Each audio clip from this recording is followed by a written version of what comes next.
Mr. Speaker, I rise today in support of the freshman class's effort to encourage civility in this chamber and in our political discourse generally. Americans are divided. Hate speech and hate crimes are spiking, fake news is increasing, terrorism threatens the world, and 60 million refugees are displaced across the globe.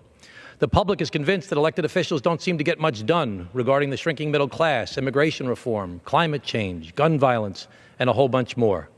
What should we do? Love thy neighbor. That may seem like a simplistic public policy prescription, but love thy neighbor is a concept that can be found across many traditions.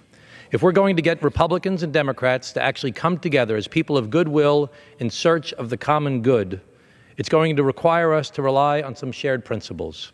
Faith and religious beliefs are the most effective existing sources of commonality that may be relied upon.